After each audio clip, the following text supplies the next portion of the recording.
अब आपने review exercise की तरफ जाना है। इसमें इससे पीछे जितनी स्टेटमेंट्स थी थ्योरम की वो मैंने आपको एक्सप्लेन कर दी हैं। और अब रिव्यू एक्सरसाइज में जो फिल इन द ब्लैंक्स वाला कॉलम हो गया वो तो तकरीबन ट्रू फॉल्स आपकी रिव्यू एक्सरसाइज में मेंशन है। मैंने उसे as a fill in the blanks मैंने आपको सॉल्व करवा दिया है। अब क्वेश्चन नंबर 2 उसी रिव्यू एक्सरसाइज में मैंने यहाँ फिगर नहीं बनाई है। आपकी बुक अगर आप लोग खोल लें तो सामने आपको नजर आएगी कि एक ट्राइंगल आपको एबीसी गिवन है और दूसरी ट्राइंगल आपको एलएमएन गिवन है, और दोनों ट्राइंगल आपस में ये साइन आपको नजर आ रहा है, ये दोनों ट्राइंगल आपस में क्या है, कांग्रुएंट। तो आपने देखना है कि जो मेजरमेंट एंगल आपका जो एंगल एम है वो एंगल किसके बराबर आ रहा है, बी के। आप यहाँ देख रहे हैं ये एबीसी ट्राइंगल में एलएमएन ट्राइंगल ये दोनों आपस में कांग्रुएंट है। तो जो एंगल ए है वो कांग्रुएंट है एंगल एल के, और एंगल बी कांग्रुएंट है एंगल एम के, और एंगल सी कांग्रुएंट है एंगल एन के। यानी ये दोनों जब ट्राइंगल आपस में कांग्रुएंट है तो उनके कोरस्पॉन्डिंग एंगल भी आपस में जो है वो कांग्रुएंट है।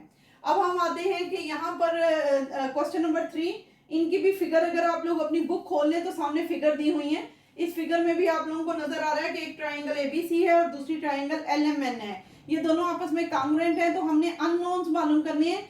वहां पर आपको एक्स मेंशन है कि एक्स आपने मालूम करना है। तो उसके लिए ये सोल्यूशन मैंने किया है। हमने एक्स तक जाने के लिए पहले हमने देखा कि जो एंगल सी है वो बच्चों एंगल सी किसके कांग्रुएंट आ रहा है, एंगल एन के। आप यहाँ देखें ये एंगल सी है, ये कांग्रुएंट एंगल एन के होगी। तो corresponding angle of the congruent triangle, ये एक्सप्लेनेशन इसकी दे देंगे हम लोग, यानी इसकी स्टेटमेंट सामने लिख देंगे। यानी angle C, Y angle C equal to the angle N, यानी Y angle C is congruent to angle N.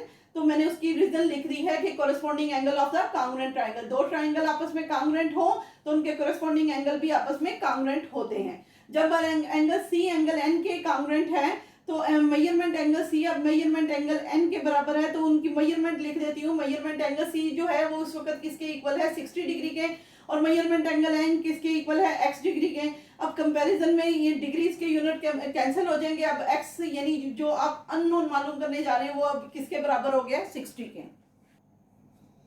अब क्वेश्चन नंबर 4 है। अगर आप देखें तो आपकी बुक के ऊपर दिया हुआ है, इसकी भी फिगर सामने दी हुई है और मेजरमेंट भी गिवन है। इसमें भी आपने अननोन्स की वैल्यू मालूम करनी है, और आपको जो कुछ कांग्रुएंट ट्राइंगल दी हुई हैं उनमें जो अननोन्स दिए हुए हैं वो आप लोगों ने आप मालूम करने हैं।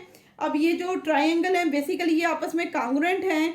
तो जब ये ट्राइंगल आपस में कांग्रुएंट है तो उनकी साइडें भी आपस में कांग्रुएंट है। उस रेफरेंस से देखें तो ये जो है ये इसके बराबर है। यानी आप फिगर में सामने देख रहे होंगे कि उनकी जो 5m-3 है वो किसके इक्वल आ गया, 2m+6 के।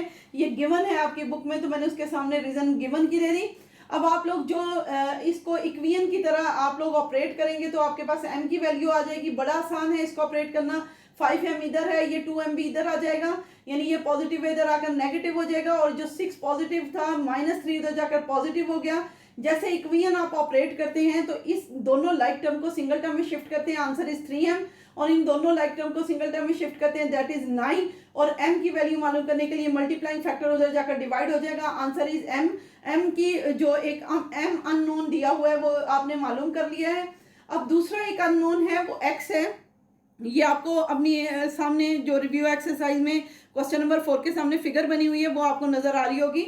इस वक्त जो एंगल बी है वो एंगल सी के कांग्रुएंट है। रीजन क्या है कि corresponding angle of the congruent triangle. मैंने पहले बात की है कि आप लोगों के पास जब भी कोई कांग्रुएंट ट्राइंगल आती हैं उनके कोरेस्पोंडिंग साइड के साथ उनके कोरेस्पोंडिंग एंगल भी आपस में कांग्रुएंट होते हैं। तो ऐसी सूरत में मैंने एंगल बी को एंगल सी के कांग्रुएंट किया। उस हिसाब से अगर देखा जाए तो उसकी मेजरमेंट भी मेंशन है, उनको भी आपस में इक्वल कर दिया।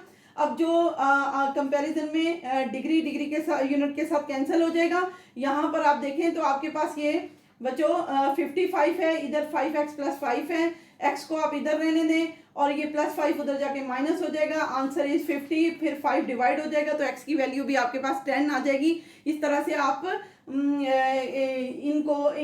इस क्वेश्चन में भी अननोन्स को मालूम कर लेंगे। एक अननोन आपने m मालूम किया, एक अननोन जो गिवन है वो आपके पास x है। अच्छा, इसमें भी क्वेश्चन नंबर 5 लास्ट क्वेश्चन है इस एक्सरसाइज का, रिव्यू एक्सरसाइज का लास्ट क्वेश्चन। इसमें आप देखें कि इसमें आपको एक ट्राइंगल PQR दी हुई है, दूसरी ट्राइंगल ABC दी हुई है। इसमें भी आपने अननोन्स मालूम करने। असल में मैंने फिगर नहीं बनाई, ये फिगर आपकी बुक पर लिखी हुई है, सॉरी बुक पर बनी हुई है। अगर आप उस फिगर को सामने रखें तो आपको समझ आ जाएगी कि ये जो अगर ट्राइंगल PQR है तो ये ट्राइंगल ABC के कांग्रुएंट है।